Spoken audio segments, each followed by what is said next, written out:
Right, so basically I'd like to start off this incubator, this program, by offering some perspective about what it's actually like, particularly in terms of the risks, to be an entrepreneur. But first I'd like to tell you a little bit about me, because one of the first lessons about startup and about startup advice in particular is that you should always know what the background is of the person who's giving you advice. Because one of the characteristics of startup advice is it really depends on context. It's very contextual. So if you, for example, got some marketing advice from the chief marketing officer at Microsoft, it might be great advice in his context, it will destroy your startup.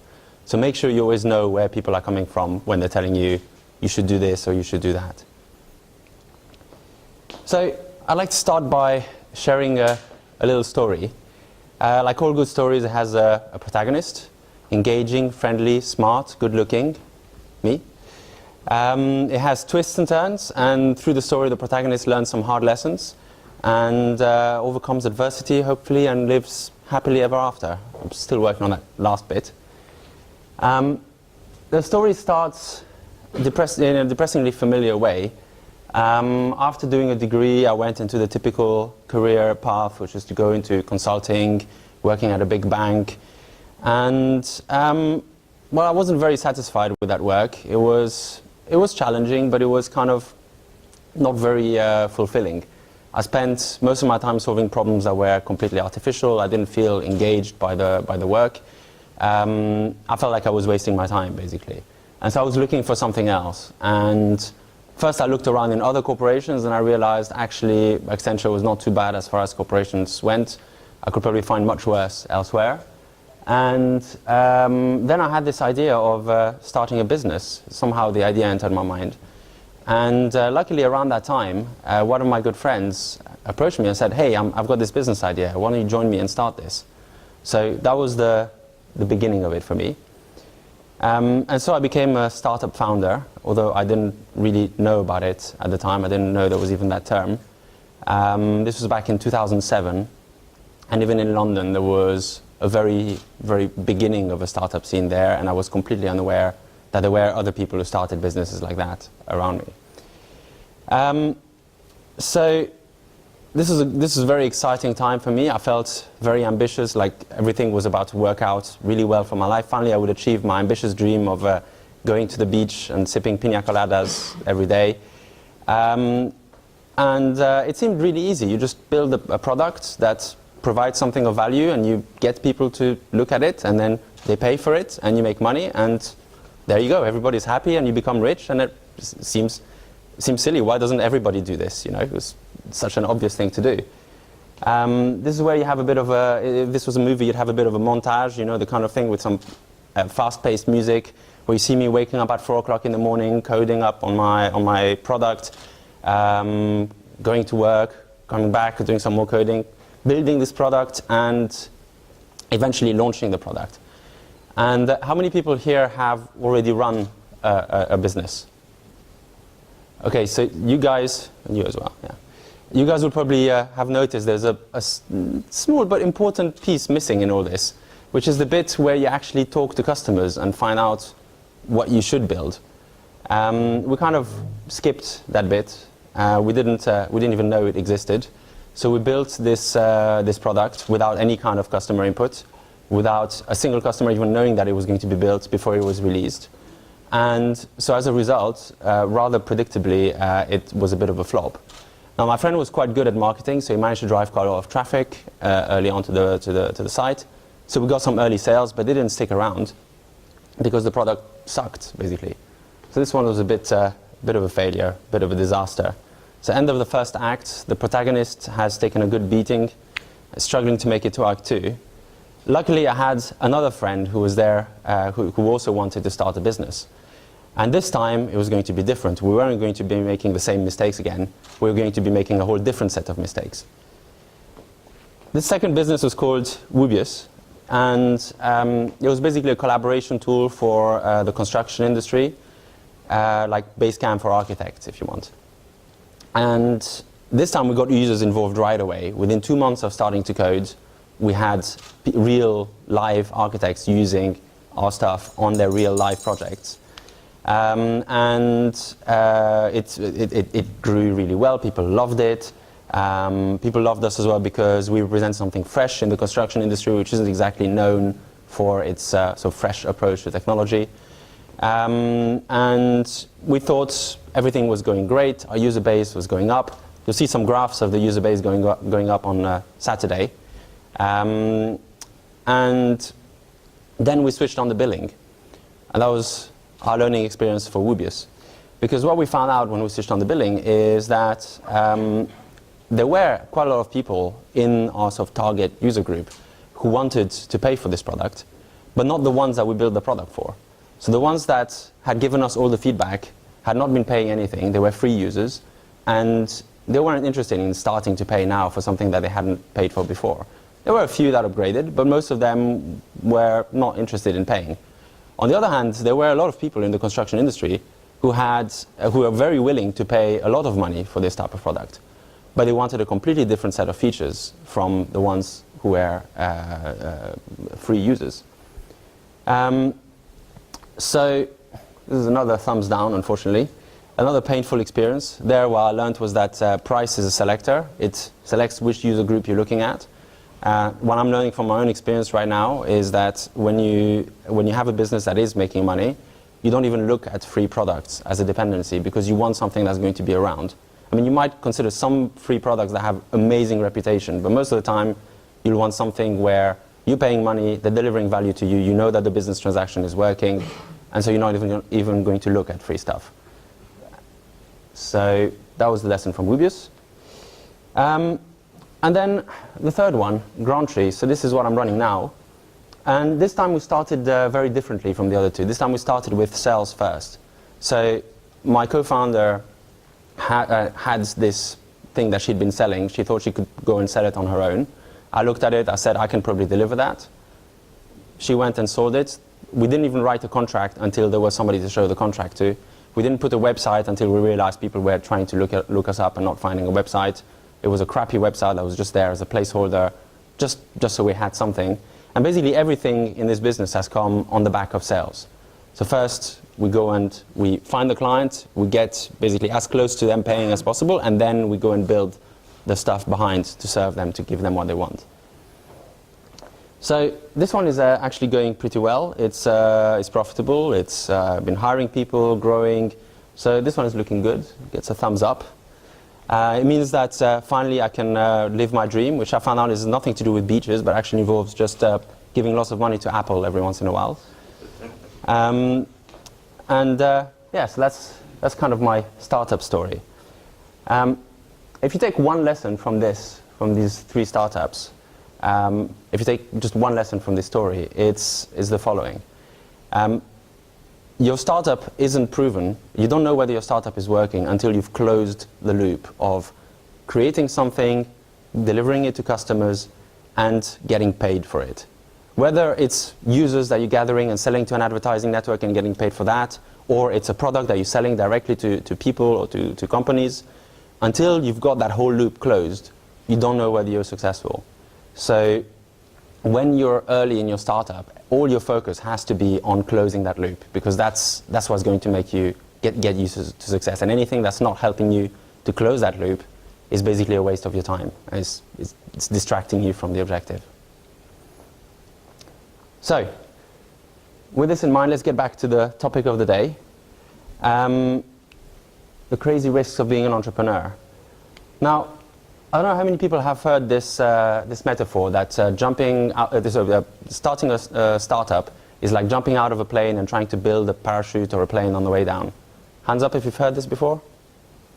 Quite a few people. The other one that's quite popular as well is the sink or swim thing, where you're in the middle of the ocean and you need to build your own boat before you sink.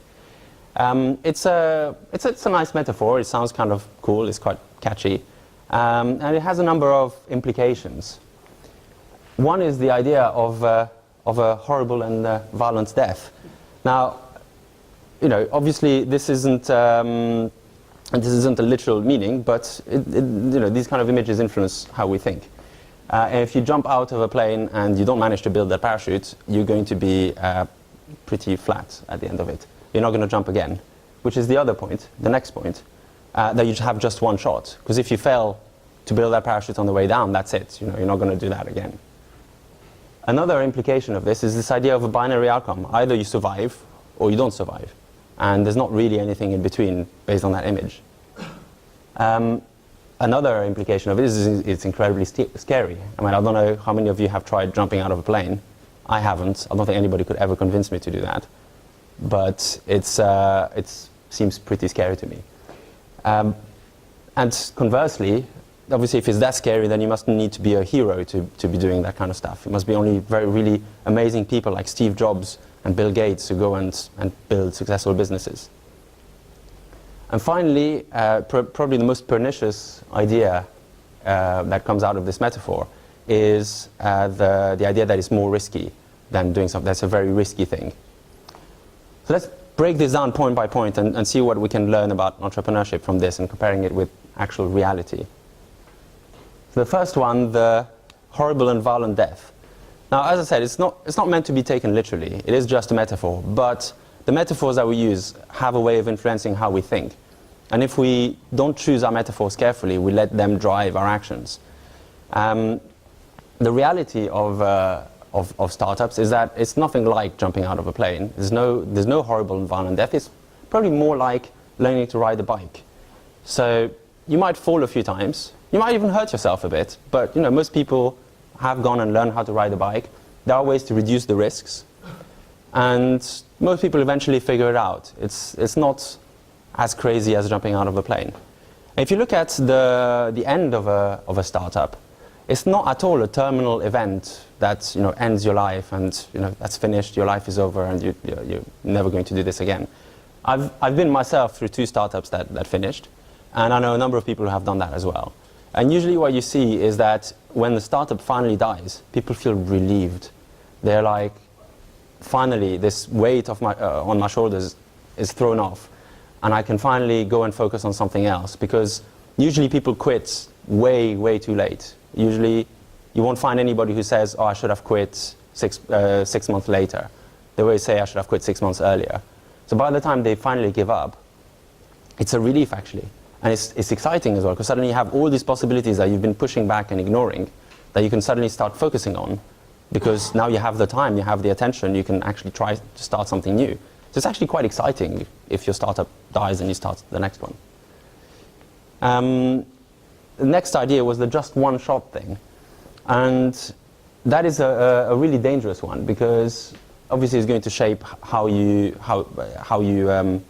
manage the risk of your startup adventure.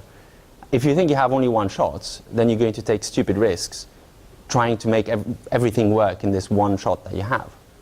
The reality is it's more like you have as many shots as you want.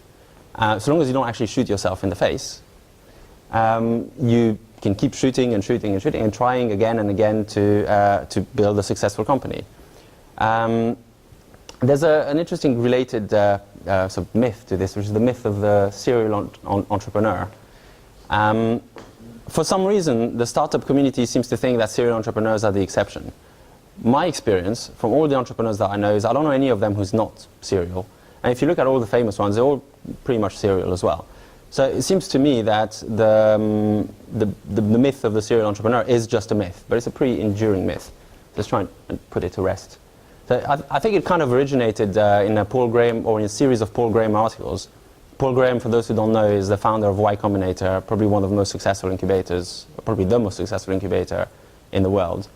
And he wrote about how doing a startup is like compressing 40 years of your working life into 4 years. And he wrote about how he himself didn't seem to want to do another one afterwards. Then he started Y Combinator, which is like starting hundreds of startups. But let's put that aside. If you look at actual famous entrepreneurs, all of them are serial entrepreneurs. Jack Dorsey was a co-founder of Twitter. Now he's doing Square. Probably after Square, he's going to do something else. Sean Parker built Napster, then built Plaxo. Napster succeeded and then failed because of the music industry. Plaxo succeeded and then failed because nobody wanted the product. Then he got into Facebook. He's involved in startups. He's going to keep being involved in startups pretty much forever. You take another good example, Max Levchin, where you think that, okay, this guy has had a massive success, so surely he's going to chill out.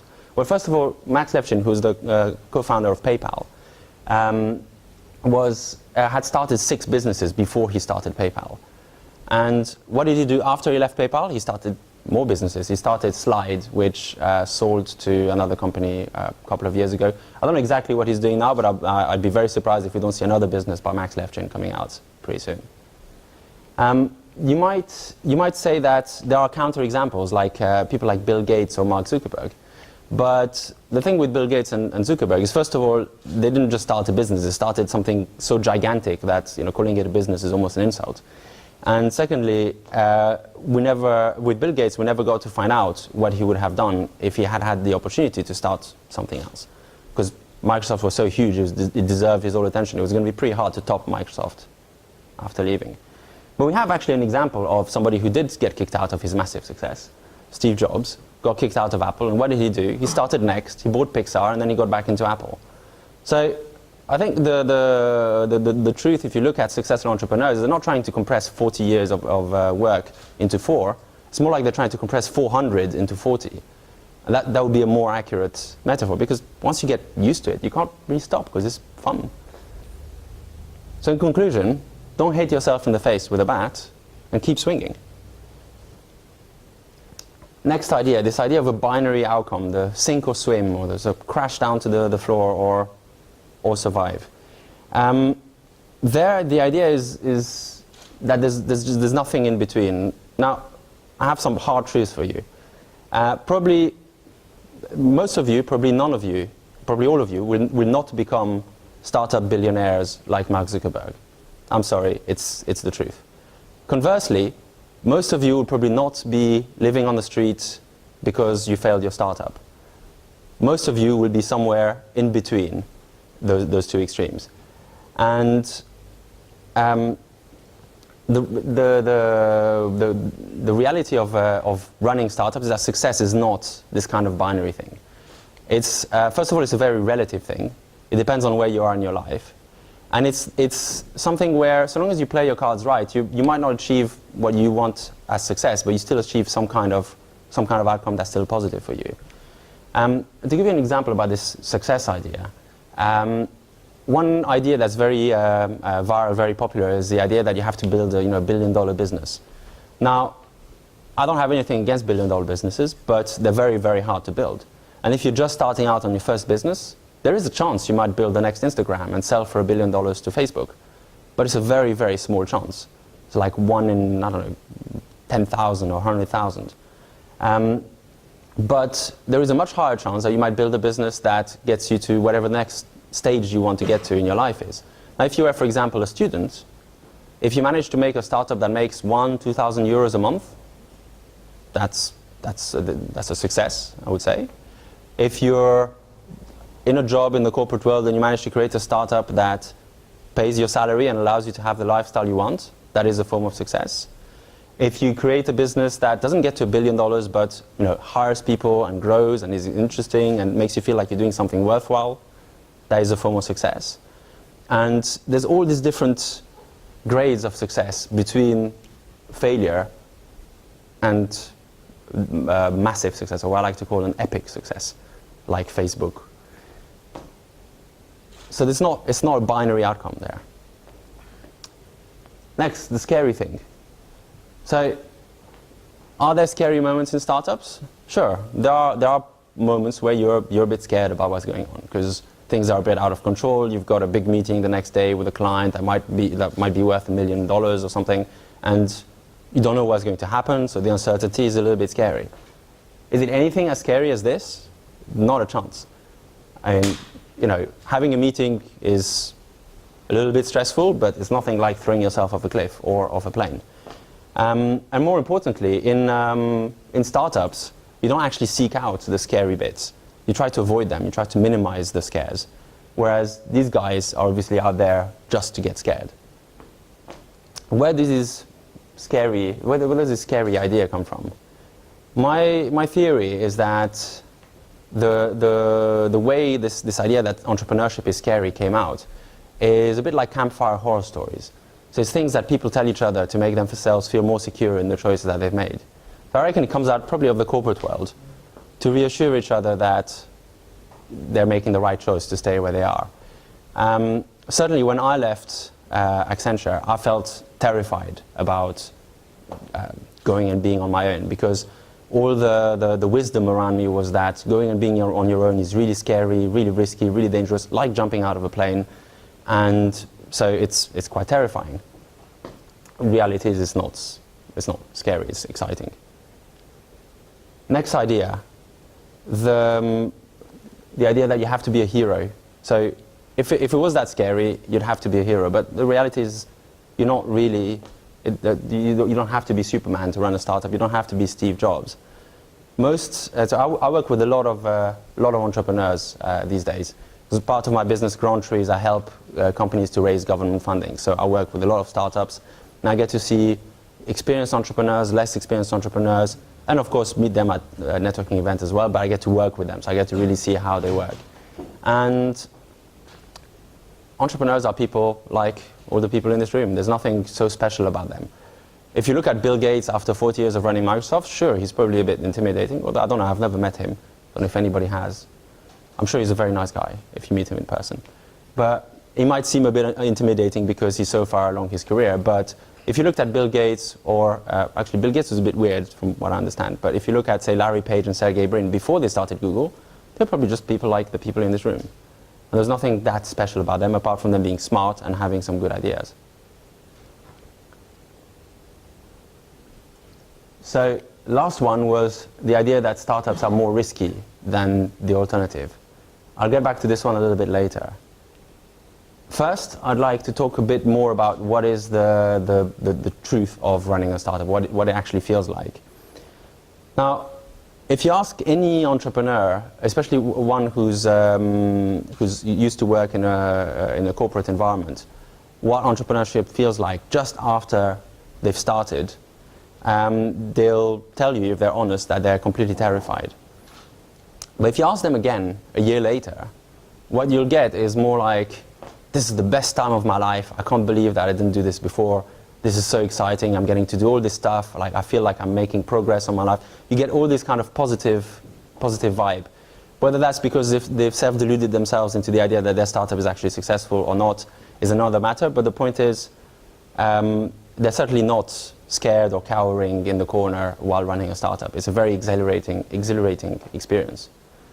One of the things you actually do a lot while you're running a startup is learn. And most smart people like learning, so this is a really, really good feature of running a startup. In fact, my pet theory is that if you're not learning, you're probably not making progress on your startup. So if you ever sit down and think, you know what, I haven't really learned anything in the last month, your startup is probably about to fail. Because if your startup was doing well, you'd be learning so fast that you can't keep up with all the stuff that you have to suddenly master to be able to manage this growing thing that is a startup. So you get to learn a lot of different things. And we're talking about a lot of different areas as well. So it's not just become a really good programmer. You have to become a really good programmer, you have to become a really good manager, you'll have to become really good at recruitment, you'll have to learn to do financial control, you have to learn to do basically everything that goes into a business. Another great thing about startups is the lifestyle, especially early on. Now, once you hire a bunch of people, it becomes a bit different. But early on, the lifestyle of running a startup is brilliant. Last year, was it last year? Yeah, last year I was in Dubrovnik on the beach in the summer, or like on my way to the beach and closing a sale with one of our biggest clients. It's brilliant. I mean, you know, everybody should be able to work like that. And as long as your startup is relatively small, you get this incredible amount of flexibility about where you work and when you wake up and when you go to the gym and whatever. And nobody cares what your time, what the arrangement of your time during the day is. And this is brilliant. Another great thing about startups is you get to be yourself. Now, I don't know how many people have worked in a corporate environment here. Raise your hands. So you probably know how in a corporation you kind of have to wear a bit of a mask. You have to sort of, you know, play it safe in terms of who you are. You can't just express everything that you are right off. Like if you were working for Accenture and you said, well, I'm working here as a consultant, but one of my dreams in life is I want to be a writer and write fiction stories, science fiction, speculative fictions, which is one of the things that I want to do. people would probably think that, okay, this guy's a bit different, and they will probably overlook you on some job, some promotion. They think that you're not dedicated enough to the cause.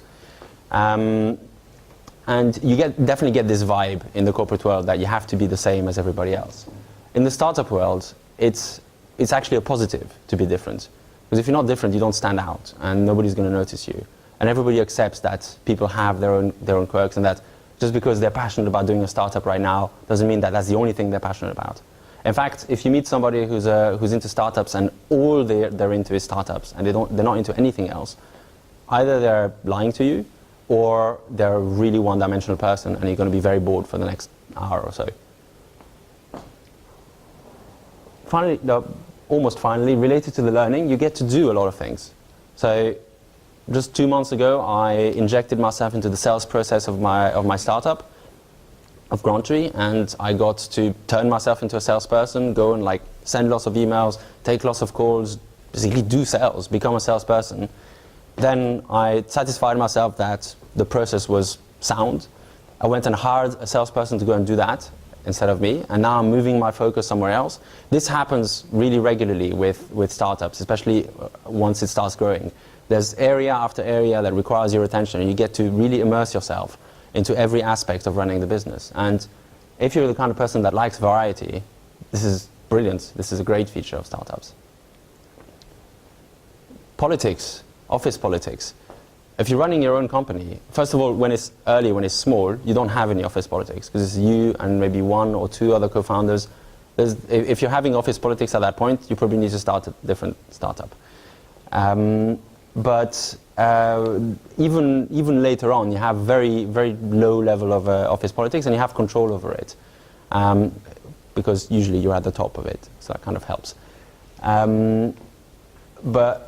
So it's kind of your choice whether you build a culture where office politics becomes a factor, and you can choose not to do that, and that's another benefit of startups if you don't like office politics.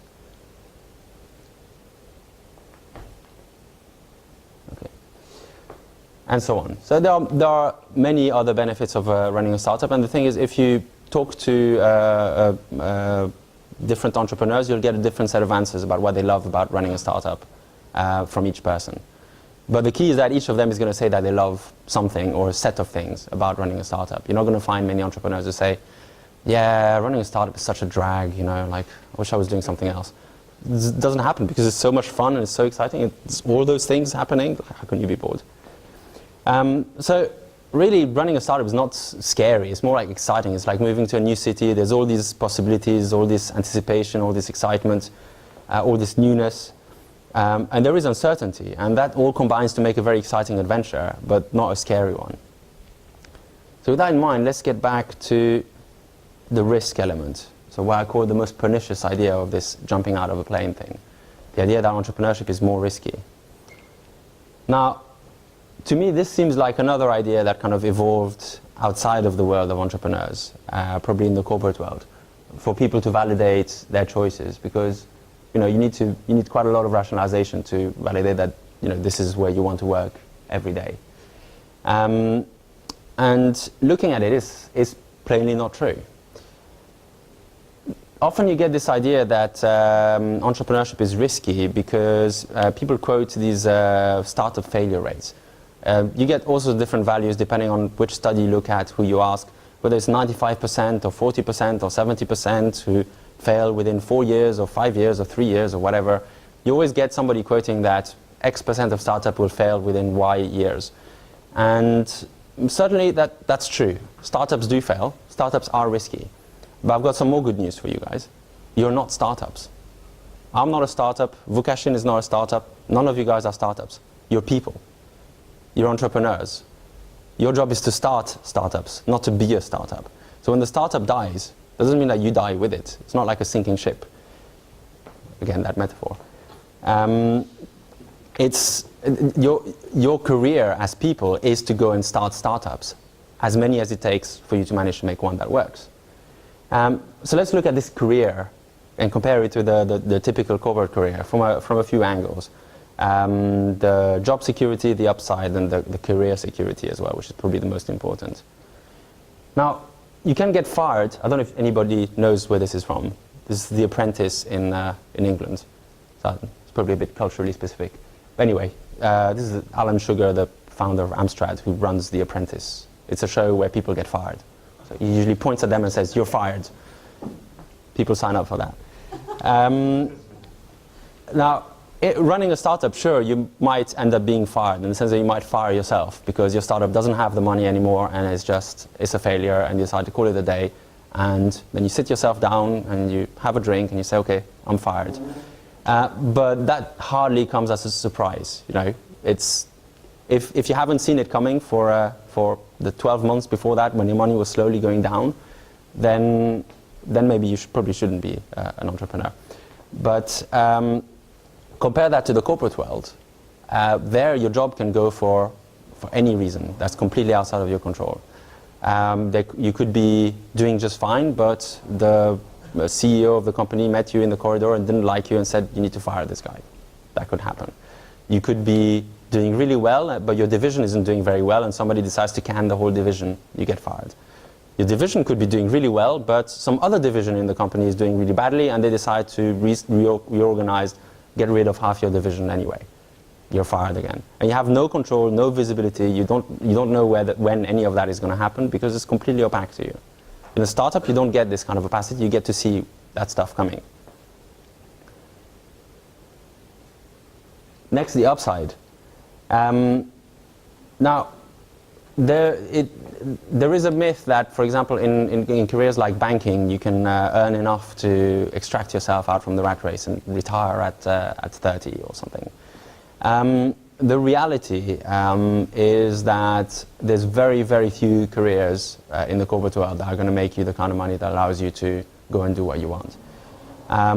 You might create a lot of value. You might be an incredibly valuable person to have around in that company, but you're not going to see any of the upside. In the corporate world, if you went and closed a £1 million deal, you might get a small commission, but not a whole lot. As an entrepreneur running your own business, you get all the upside. If you go and close a £1 million deal or $1 million deal, it's in your company. You still need to deliver the work behind to earn that $1 million, but you've closed it. It's pretty much your money. Even better than that, you get to take a large portion of other people's upside. Recently, we actually hired a salesperson in Grantry, and just this morning he closed his first sale, which is actually a pretty massive one. I'm very pleased that he managed to do that in 2 weeks. I'm very pleased that he's going to get a 15% commission, and the company is going to get 85%. And I own the company, so I'm getting all his upside. It's brilliant. Well, is he listening? Don't think so, no. No, but he knows that's the deal, and that's part of it, and that's the kind of bargain that you enter into when you are an employee, is that you are going to give up a lot of your upside in exchange for the security of not having to create this thing from scratch with basically no support. Next, let's look at career security. Now, there I'm not talking about whether your job goes out, but whether your entire career path becomes obsolete. Now, a few decades ago, there used to be people whose most of their career was based around their skill at typing stuff quickly and accurately. And they were able to have a job that lasted for quite a long time by being really good at typing. Now, nowadays, there's still people who work as secretaries, maybe even as typists, but as a major career path, this is over. And that's what I'm talking about here, about career security. Corporate careers these days are more insecure than any other time. I read in one paper on the topic that the average knowledge worker today is expected to change career about 4 times in their life. So within their working life for, say, 40 years, they're probably going to change career track every 10 years, which is quite a lot of work to go and sort of dump all the skills that you've learned over the last 10 years and go and start afresh. And this is happening to a lot of people right now because technology is eating everything, as Vukashin was saying. There is this huge opportunity that technology is enabling us to automate all these things. But the downside of it is making a lot of careers like these guys obsolete. And no career is really safe from this. Whether you're an accountant or a doctor or even a lawyer or a banker, automation is just creeping closer all the time. Traders used to think that they were really safe in their jobs, but now half of them are, or half, 90% of them are just automated algorithms running on computers. Doctors are still relatively safe, but actually they're probably going to go before nurses because their job is very precise and accurate, and they need to be very careful about the details, and that's something that computers are much better at than people. Funnily enough, there's a fairly believable theory that nurses will keep their jobs long after doctors, because we are still a very long way of figuring out how to automate human contact, which is what the nurses give you, basically. So, what about entrepreneurship in this context? Well, what I like to think, the best definition that I found for what entrepreneurship is that the career of an entrepreneur is to go and find business opportunities and figure out how to fulfill them, how to build some kind of machine, human or automated or otherwise, behind it to go and plug that hole and make some money in the process. Now, there is no doubt a time in the future when this is going to be obsolete. And there are contexts which has been present in this country where this has been obsolete as well. So if you're living in a communist country, it's not obsolete, but it's undesirable. But as long as you're in a kind of free market, and as long as there is some kind of economy of scarcity, there's going to be a role for entrepreneurs to go and find these opportunities and fulfill them. So it's a pretty safe career, I would say. But when there are no business opportunities to fulfill, this will be a very interesting world that we live in at that point, but with everything growing around us. Anyway. So, hopefully I've thoroughly demolished the idea that entrepreneurship is like jumping out of a plane, and given an alternative view of what it's like. Basically, my current view of what entrepreneurship is like is more like, so a better metaphor for it would be something like this. Being a scientist, doing experiments, trying different things, trying to figure out what works, so you can build some kind of thing that works and that makes money and solves a problem for people.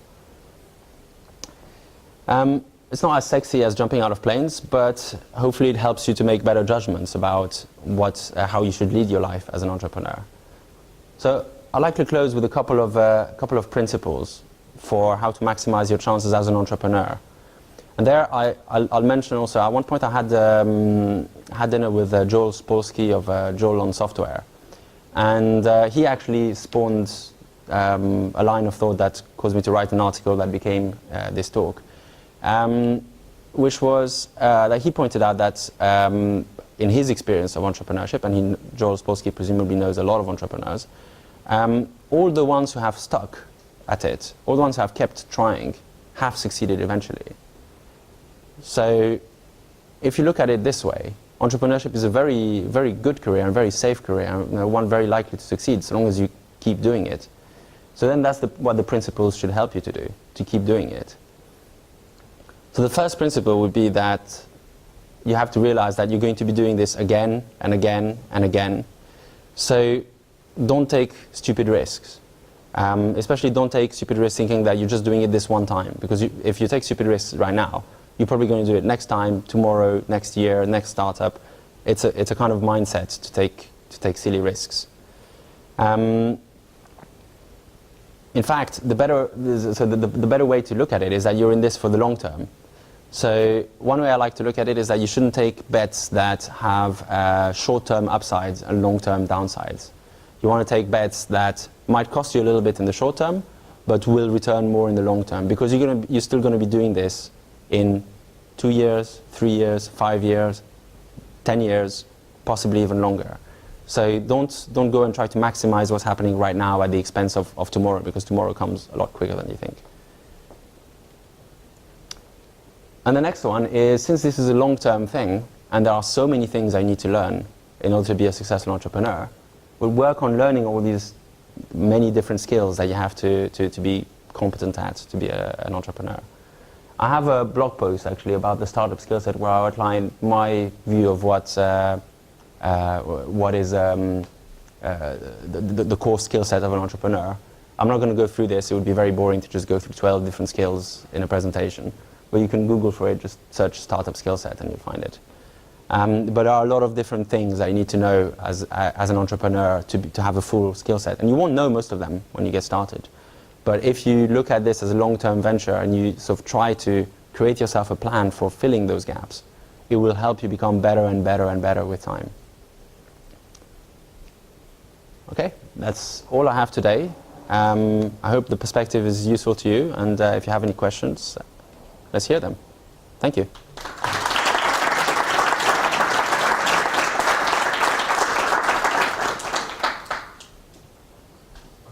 For questions, just please. Yeah, I'll repeat them in the mic. Yeah. Yeah. Have you ever thought of coming back into the corporation world after failing two times? I did think about it briefly because have I ever thought of coming back into the corporate world after failing 2 times? The thought does occur. It's inevitable that you're going to think about all the different options. But I never really seriously considered it because it just seems so much less than what you can do as an entrepreneur. It's such a massive restriction on your lifestyle, on your future, on everything, basically. So I'd try everything to keep making it work as an entrepreneur.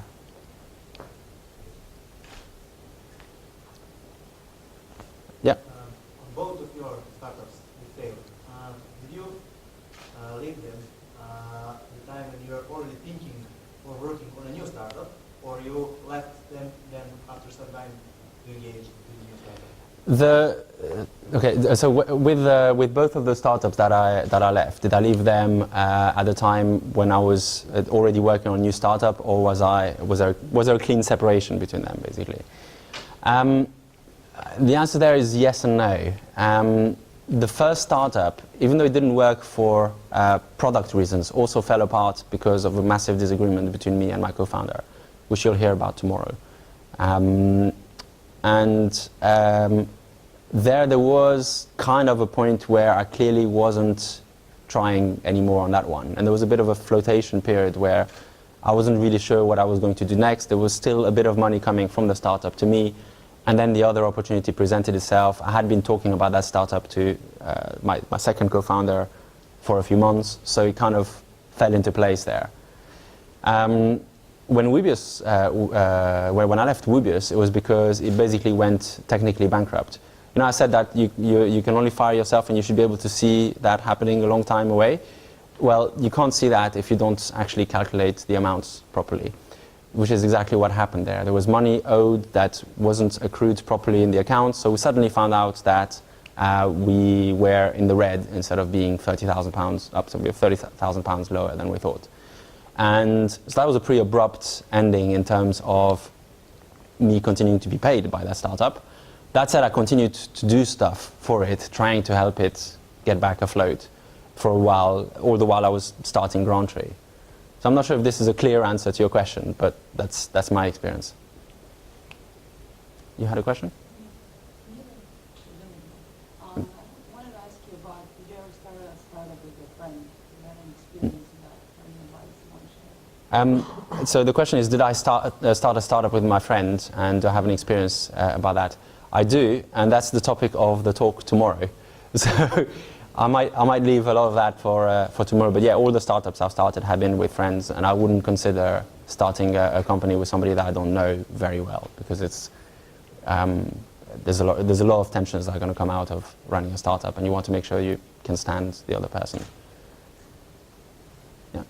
My question is, how did you acquire your first paying customers in your current business? Okay, the question is, how did I acquire my first paying customer in my current business?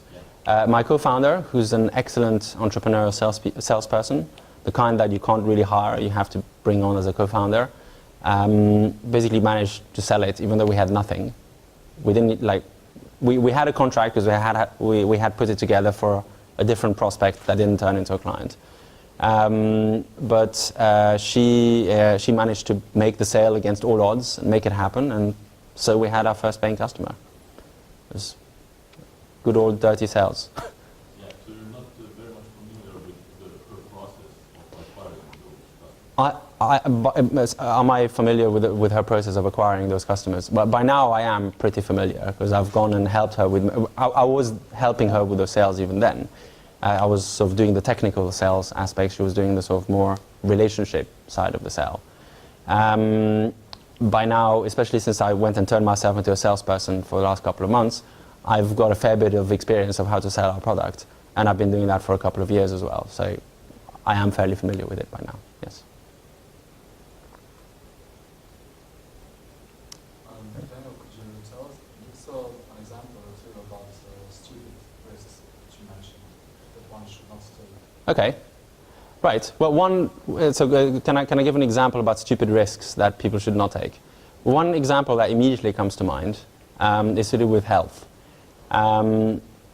The standard way that people might do that is by just not going to the gym and eating takeaway foods all the time instead of taking care of themselves. On the expectation that, this is just for this part of the startup, and then afterwards everything will be easier and there will be more time to do all these kind of things. In fact, you only get busier if you get more successful. If you get less successful, then you get less motivated as well. In my case, the way that happened is when I was running Vocalix. As I mentioned, I was starting at 4 o'clock in the morning.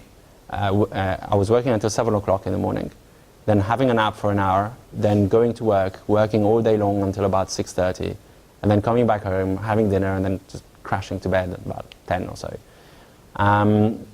This by itself was not a very sustainable lifestyle, in part because it meant I had no social life whatsoever. By the way, it's a great way to find out who your friends really are, because after 9 months of doing that, most people will not talk to you anymore, basically.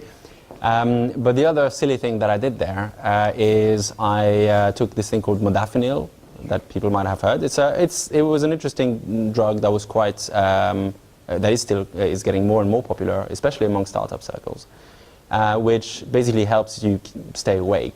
And I don't think I could have woken up at 4 o'clock in the morning every day without that and coffee and basically that and coffee. And in hindsight, that was unnecessary. I was sacrificing everything. I was sacrificing my health or risking my health for something which ultimately failed, which wasn't necessarily enhanced by the fact that I took that risk. If I'd managed the work better and tried to make it happen in less time, in fact, if I'd built this product in a slightly more clever way, I wouldn't have spent any of those 9 months coding the product. I would have talked to customers, figured out that it wasn't worth building, and gone and done something else. But feeling that the work of the startup was to go and build this code base also kind of led me to make this bad decision. And that to me is a pretty good example of a stupid thing that I've done in my own startup experience. Is there any time when it's okay to sell your apartment or do such an extreme things within one of startup? So the question is there any time when it's okay to sell your apartment or go to such extremes to fund your startup? I would say no. I think you need to make a clear delimitation between you and the company that you're building. It's important for all sorts of reasons, including tax reasons. The tax people tend to not appreciate the fact that you are your startup, and they will tax you on all the money that you try to take out. But more importantly, if you're trying to run a career as an entrepreneur rather than just a single startup, you need to be able to take that next swing. And if you've gone and sold your house and basically sacrificed all your resources, destroyed your marriage and left your children and whatever, and you've destroyed yourself as a human being in order to go and try to be successful at this startup, well, first of all, you're almost certainly not going to be successful. And secondly, you're going to severely jeopardize your chances of having the next swing. I have fairly strong, this is a kind of a viewpoint. It's not sustained by, well, it's sustained by some facts, but my view is that successful companies come out of successful people. So if you look at people who are building successful companies, they are not sacrificing themselves for those companies. They are growing with those companies. They are taking, most of them, there's exceptions obviously, but typically people are taking care of themselves. They're learning lots of new things. They're meeting lots of interesting people. If you look at somebody who's running a successful company, they're really interesting because they're doing all these different things that are all growing. And so doing something that shrinks you is probably not going to get you on that path. It's one of those thing where you think you're getting some kind of short-term benefit of getting a bit of cash to put in your startup, but you're taking a long-term risk of not having a house to live in. There's one more thing that I wanted to ask you, and that Yeah. is, after seeing your presentation, it seems to me that everybody should start a startup, everybody should be an entrepreneur. And there's the question that who is going to work at the startups that you're creating, and perhaps a more shorter version that you can also repeat would be, who should not start a startup? Okay, so there's several questions. Let's take them one by one. So it sounds from this talk that everybody should start start a startup, and therefore, if everybody's an entrepreneur, who's going to be an employee for those startups? And the second question was, who should not start a startup? Let's take the first point. I don't really have a conclusive answer for that. I think we live in a world where we are rapidly arriving at and this is kind of a meta point, but we're arriving at a stage where we clearly have more people available than work to do, which is causing all sorts of problems in Western societies. I don't know what the solution is, and it will be completely off topic to go into ideas about that. But I could see a future where effectively everybody is an entrepreneur and very few people need to be employees. The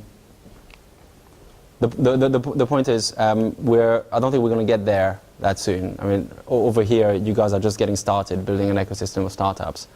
In the UK, it's been going for quite a while, and still there's plenty of people to work in companies. In Silicon Valley, it's been going for 50 years, and they don't have, I mean, they have a shortage of employees because they want to hire all the best programmers and stuff, and they have a very narrow definition of who they want to hire. But there are still plenty of people willing to work for startups, willing to work for companies. I don't think we're going to hit that limit anytime soon, and when we do, it's going to be like 50 years from now, and the economy will be completely different from what it looks like today. The second one was who should not start a startup, and there I wouldn't tell anybody you should not start a startup. That seems wrong to me. I think there are people who should not start a startup at a certain point in their life, and maybe that will be true throughout their life, but people can change. People can evolve, they grow, they become more of themselves. And if I had spoken to myself back when I was starting my job in Accenture, I could have made the judgment that, okay, this guy really doesn't know what he's doing. He doesn't have the drive to make a startup happen. So maybe I would have told myself not to start a startup, and that would have been obviously the wrong advice, ultimately. I think if you want to start a startup, nobody's going to stop you, especially not somebody telling you should not start a startup. So maybe that's the key thing. If you want to do it, then you probably should. I think there was a question over there. Question, how important was for you, especially having stable money income and salary? Because you said you worked 9 months. Mm-hmm. So how important was it for me to have a stable income while working on my startups? Now, for the first one, for the 9 months working on Vocalix, I was still full-time employed by Accenture, so I was still getting my salary. Then, for the next 3 months, I had a deal with my friend that basically, since he had enough money that he didn't need, he was keeping his job and he had enough money, that I would be taking money out of the startup to match my salary that I was getting from Accenture, which is a pretty unusual deal, which probably also helped to lead to the demise of the startup by putting a lot of strain on it that it couldn't bear at that point. After that, in the second startup, I first continued to, as I argued it was a funded startup, so I argued for me to continue getting a similar amount of money. Then eventually I got my finances under control and sort of got out of all the lifestyle expenses that you get from working in a bank in the city in London, and reduced my expenses significantly and thereby reduced my salary by quite a lot. By the time Wubius ran out of money and I started Grantry, at that point I didn't take a salary from Grantry. I didn't take any money out of Grantry for about 7 months until we got our first success fee. Now, if you told me when I was about to leave Accenture that I was going to go 7 months without salary, I would have run away screaming. Like, this is just completely unthinkable. By the time I started Grantry, I was much more comfortable with the fact that I could control my spending much better. I had reduced my spending quite a lot. I was more comfortable with the idea of taking a risk in exchange for a return.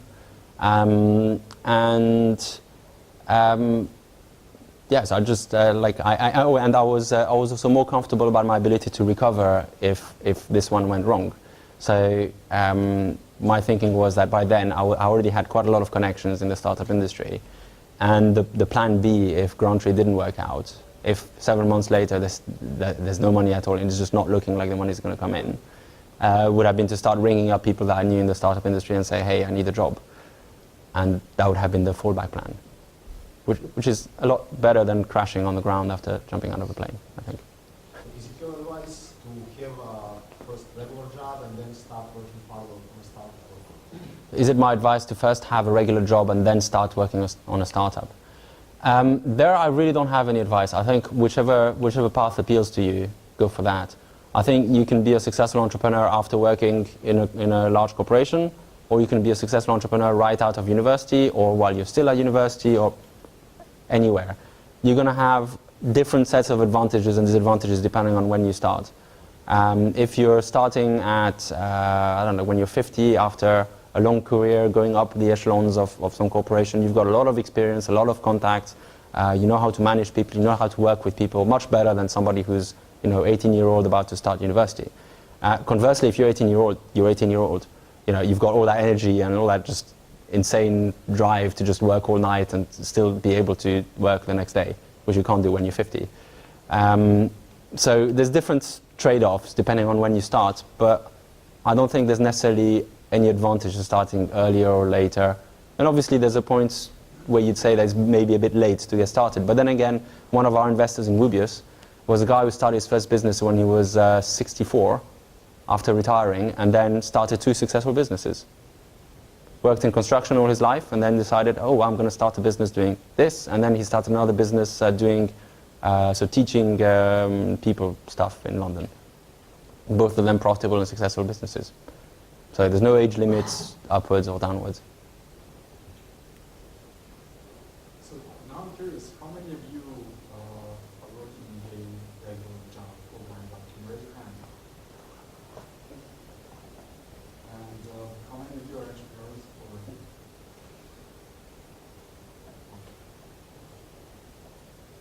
Are there any more questions? Yeah? What happens next? Like, this is all how to guide to get to certain points Mm-hmm. in your startup. So what's the end goal of everything? Why would I want to start a startup? What's the next step? If you have a lot of money, if the startup is successful, Mm-hmm. what are your next steps? Are you going to make something new? Are you going to sit on the beach all day? So what is your drive personally? What is my drive personally? So the question is, what is your next step after the startup becomes successful, and what is my drive personally? Are you also asking about what is the next step in general, or just Well, my next step? I mean, it all Okay. depends. Because it depends on the person. Yeah. It's sort of a silly question, but My next step is I have a few interesting ideas burning a hole in my mind, as I like to put it, that I want to get to work on after Grantry. For one of those in particular that I find very interesting, I need to be already at a stage where I don't need to worry about salaries. I need to be able to invest myself in that and sort of get the idea off the ground without getting any external investment, because it's a bit crazy. So that's one of my next steps. Then, as I mentioned, I like writing as well, so I want to spend more time reading books and writing stories. And a few more holidays on the beach wouldn't be missed, but I speaking for myself, I think if you stuck me on a beach for 3 months, I'd get bored out of my mind. It's nice for a couple of weeks, but 3 weeks probably starts to get a bit too much, and a month is like you're going insane and you need to get back to actually doing things. Yeah? Just a question about previous. I understand you're a technical person. Yes. You said the company was out of money, basically, Mhm. and you were technically wrong with profits. Mm-hmm. If the company wasn't out of money, would you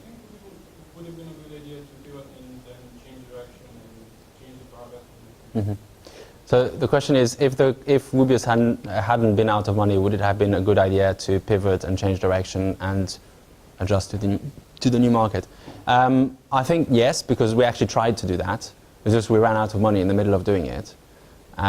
So we figured out a year and a half into it, we switched on the billing.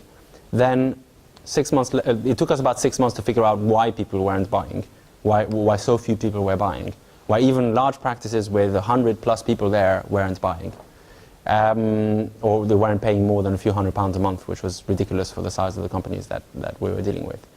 And so that was already 2 years into it, and then we started sort of changing the product. It took us a while to change the direction of the product and to start on our process. It was about 3 years in that the company ran out of money. Like kind of, we had started to see more interest from the kind of people that we wanted to get on. And it's difficult to say how. The reality is Wubius is actually still running, is still up and running. People are still paying for it. To them, please don't tell anybody. To them, the business is still alive and it still exists. It's just there's not really anybody pushing it forward, and we're going to keep it self-sustaining as long as it sustains itself, but it's not going to receive any more investment of time. I don't know if that answers your question.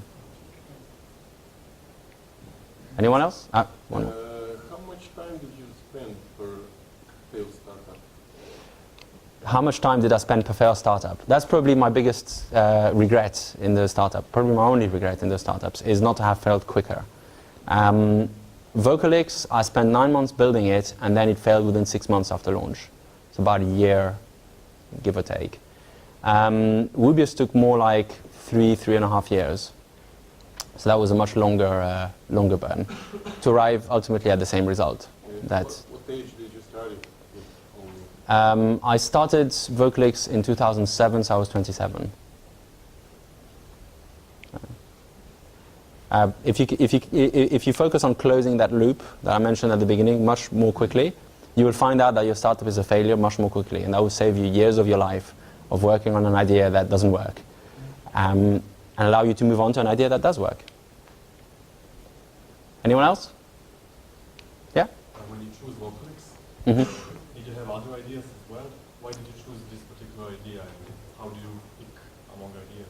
So when I chose Vocalix, did I have other ideas as well, and why did I choose this particular idea? You know what? I can't really remember exactly.